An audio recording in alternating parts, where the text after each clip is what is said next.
ಪ್ರಶ್ನೆ, ಇದು ನನ್ನ ಪ್ರಶ್ನೆ ಅಲ್ಲ. ಇದು ನಿಮ್ಗೆ ಇಷ್ಟ ಆಗದೆ ಇರಬಹುದು ಈ ಪ್ರಶ್ನೆ, ಬಟ್ ಜನ ಅದನ್ನ ಬಯಸ್ತಾರೆ. ನೀವು ಹೇಳ್ತಕ್ಕಂಥದ್ದು ಸರಿ ಇದೆ. ನಿಮ್ಮ ಪ್ರಶ್ನೆಗೆ ಅತಿ ಶೀಘ್ರದಲ್ಲೇ ಉತ್ತರ ಸಿಗ್ತದೆ. ನೀವೇ ಮುಂದುವರಿತೀರಾ ಸರ್? ನನಗಂತೂ ಸಂಪೂರ್ಣ ವಿಶ್ವಾಸ. 2028ಕ್ಕೆ ನಿಮ್ಮ ಮತ್ತು ಡಿ ಕೆ ಶಿವಕುಮಾರ್ ಅವರ ಮಧ್ಯೆ, I don't know, D K Shivakumar ಅವರು ಮುಖ್ಯಮಂತ್ರಿ ಆದ್ರೆ ಸತೀಶ್ ಜಾರಕಿಹೊಳಿ ಅವರು ನಾನು ಮುಖ್ಯಮಂತ್ರಿ ಆಕಾಂಕ್ಷಿ ಅಂತ ಹೇಳ್ತಾ ಇದ್ದಾರೆ.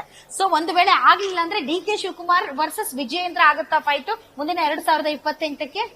ವಿಜಯೇಂದ್ರ ವರ್ಸಸ್ ಯಾರ ಮಧ್ಯೆ ಫೈಟ್ ಆಗುತ್ತೆ ಅನ್ನೋದಕ್ಕೆ ನಾವು ಉತ್ತರ ಕೊಡೋದಿಲ್ಲ. ಆದ್ರೆ ಒಂದ್ ಹೇಳ್ತೇನೆ, ಮುಂದಿನ ವಿಧಾನಸಭಾ ಚುನಾವಣೆ ಯಾವತ್ತೇ ನಡೆದರೂ ಸಹ ಭಾರತೀಯ ಜನತಾ ಪಾರ್ಟಿ ಸ್ಪಷ್ಟ ಬಹುಮತದೊಂದಿಗೆ ರಾಜ್ಯದಲ್ಲಿ ಅಧಿಕಾರಕ್ಕೆ ಬರುತ್ತದೆ, ಒಂದು ಇತಿಹಾಸವನ್ನು ಸೃಷ್ಟಿ ಮಾಡ್ತಾರೆ. ತಾವೇ ಮುಖ್ಯಮಂತ್ರಿ ಅಭ್ಯರ್ಥಿ ಬಿಜೆಪಿಯಿಂದ.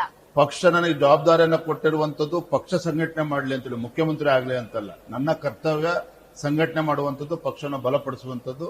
ಮುಂದಿನ ದಿನಗಳು ಇನ್ನೂ ಗಟ್ಟಿಯಾಗಿ ನಾನು ಅದನ್ನು ಮಾಡ್ತೇನೆ. ಸರ್, ಜೆಡಿಎಸ್ ಮೈತ್ರಿ ಮುಂದೆನೂ ಮುಂದುವರಿಯುತ್ತೆ ಸರ್?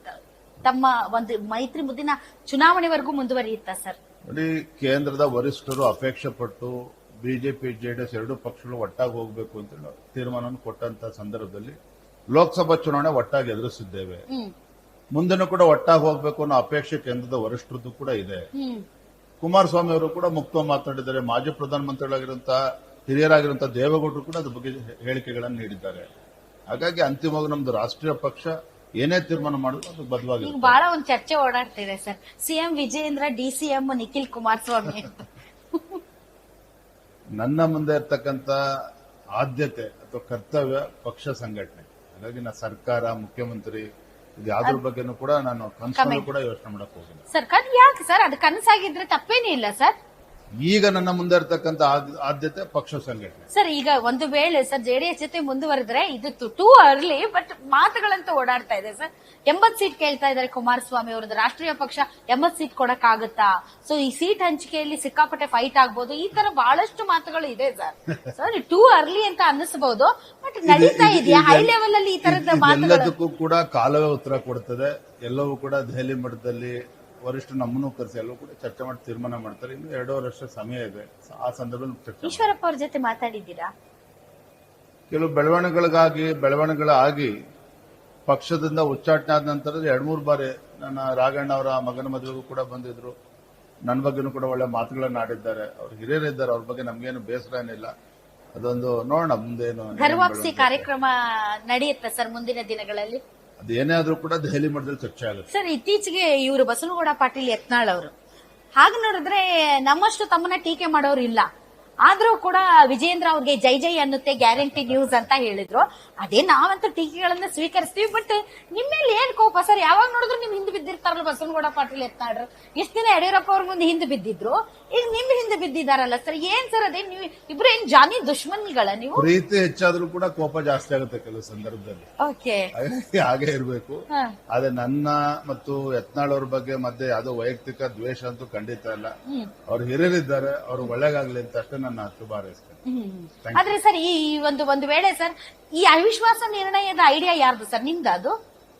ಅದನ್ನೆಲ್ಲ ಕೂಡ ಬಹಿರಂಗ ಚರ್ಚೆ ಮಾಡೋದಕ್ಕೆ ಹೋಗೋದಿಲ್ಲ. ನಾವೇನೇ ತೀರ್ಮಾನ ಮಾಡಿದ್ರು ಕೂಡ ಬಿಜೆಪಿ ಹಾಗೂ ಜೆಡಿಎಸ್ ಪಕ್ಷದ ಮುಖಂಡರು ಎಲ್ಲರೂ ಕೂಡ ಚರ್ಚೆ ಮಾಡಬೇಕಾಗತ್ತೆ. ಅದನ್ನ ಚರ್ಚೆ ಮಾಡಿಲ್ಲ. ಆ ವಿಚಾರ ಇಲ್ಲ ಈಗ ಸದನದಲ್ಲಿ, ಆ ವಿಚಾರ ಇಲ್ಲ. ಎಲ್ಲ ಹಿರಿಯರು ಕೂಡ ಚರ್ಚೆ ಮಾಡ್ತೇವೆ. All right sir. ಈಗ ಇದು ಎರಡು ಪ್ರಶ್ನೆ. ಇದು ಉದ್ರೇಕಕಾರಿ ಭಾಷಣ, ದ್ವೇಷ ಭಾಷಣ, ಆ ಕಾಯ್ದೆಯನ್ನ ತರಕ್ ಹೊರಟಿದ್ದಾರೆ ಸರ್. ಸೊ ಆ ವಿಚಾರದಲ್ಲಿ ಯಾಕೆಂದ್ರೆ ಅದು ಬಿಜೆಪಿ ವಿರುದ್ಧ ತರ್ತಾ ಇರೋದು, ಬಹಳಷ್ಟು ಜನ ನಿರುದ್ಯೋಗಿಗಳಾಗ್ತಾರೆ. ಸಿ.ಟಿ. ರವಿ ಅಂತವರು, ಬಸವನಗೌಡ ಪಾಟೀಲ್ ಯತ್ನಾಳ್ ಅಂತವರು ಬಿಜೆಪಿಯಲ್ಲಿರುವಂತಹ ಉಗ್ರ ಭಾಷಣಕಾರರು. ಸಿದ್ದರಾಮಯ್ಯನವರ ಮೂಲ ಉದ್ದೇಶವನ್ನು ಅರ್ಥ ಮಾಡ್ಕೊಳ್ಳಿ. ಎಲ್ಲಾ ರಂಗದಲ್ಲೂ ಕೂಡ ಈ ಸರ್ಕಾರ ವಿಫಲ ಆಗಿದೆ. ಕೃಷಿ ಕ್ಷೇತ್ರದಲ್ಲಿ, ಶಿಕ್ಷಣ ಕ್ಷೇತ್ರದಲ್ಲಿ, ಆರೋಗ್ಯ ಕ್ಷೇತ್ರದಲ್ಲಿ, ಯುವಕರಿಗೆ ಉದ್ಯೋಗ ನೀಡುವಂತ ನಿಟ್ಟಿನಲ್ಲಿ. ಹಾಗಾಗಿ ತಮ್ಮ ಹುಳುಕನ್ನು ಮುಚ್ಚಿ ಹಾಕೊಳ್ತಕ್ಕಂಥ ಸಲುವಾಗಿ ಯಾರೇ ಟೀಕೆ ಟಿಪ್ಪಣಿಗಳು ಮಾಡಿದ್ರು ಕೂಡ ಅದನ್ನು ಸಹಿಸಿಕೊಳ್ತಕ್ಕಂಥ ಶಕ್ತಿ ಕಾಂಗ್ರೆಸ್ ಸರ್ಕಾರಕ್ಕೆ ಇಲ್ಲ. ಹಾಗಾಗಿ ಈ ರೀತಿ ಬಿಲ್ಗಳನ್ನ ತಂದು ನಮ್ಮನ್ನ ಹತ್ತಿಕ್ಕುವಂತ ಕೆಲಸ, ವಿರೋಧ ಪಕ್ಷವನ್ನ ಕಟ್ಟಾಕುವಂತ ಒಂದು ಷಡ್ಯಂತ್ರ ನಡೀತಾ ಇದೆ.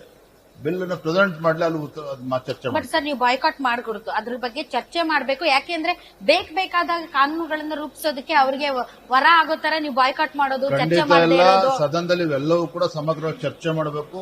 ಅದನ್ನ ಮಾಡ್ತೀವಿ. ಟಿಪ್ಪು ಜಯಂತಿ ಸರ್, ಟಿಪ್ಪು ಜಯಂತಿ ಏನೋ ಪ್ರಶ್ನಾವಳಿಯಲ್ಲಿ ಇಡ್ತಾರಂತೆ ಸರ್. ವಿಚಾರ ಕಾಶಪ್ಪನವರು. ಮುಖ್ಯಮಂತ್ರಿಗಳು ಹಾಗೂ ಕಾಂಗ್ರೆಸ್ ಸರ್ಕಾರ ವಿಷಯವನ್ನ ಡೈವರ್ಟ್ ಮಾಡೋದಕ್ಕೆ ಈ ರೀತಿ ಎಲ್ಲ ಡ್ರಾಮಾಗಳನ್ನ ಮಾಡ್ತಾ ಇದ್ದಾರೆ ಅಷ್ಟೇ. ಇದರಲ್ಲಿ ಏನು ಕೂಡ ಇದಿಲ್ಲ. ಬರ್ಲಿ ಅವರು ತಂದಾಗ ನಾವು ಅದನ್ನ ಚರ್ಚೆ ಮಾಡ್ತೇವೆ. Thank you very much sir. ತಾವು ಇಷ್ಟೊತ್ತು Thank you. Guarantee Thank news you. ಜೊತೆ ಮಾತಾಡಿದ್ರು. ನೋಡಿದ್ರಲ್ಲ ವೀಕ್ಷಕರೇ, ವಿಜೇಂದ್ರ ಅವರು ಈಗಾಗಲೇ ರೆಡಿ ಆಗಿದ್ದಾರೆ. ಬಟ್ ನಾನು ಕೂಡ ತುಂಬಾ ಕ್ಯೂರಿಯಾಸಿಟಿಯಿಂದ ಕಾಯ್ತಾ ಇದ್ದೀವಿ. ಈ ವಿಧಾನಮಂಡಲದ ಅಧಿವೇಶನದಲ್ಲಿ ಬಿಜೆಪಿ ಯಾವ ರೀತಿ ಆಡಳಿತ ಪಕ್ಷವನ್ನ ಕಟ್ಟಿ ಹಾಕುತ್ತೆ ವಿತ್ ಫ್ಯಾಕ್ಟ್ಸ್ ಅಂಡ್ ಫಿಗರ್ಸ್.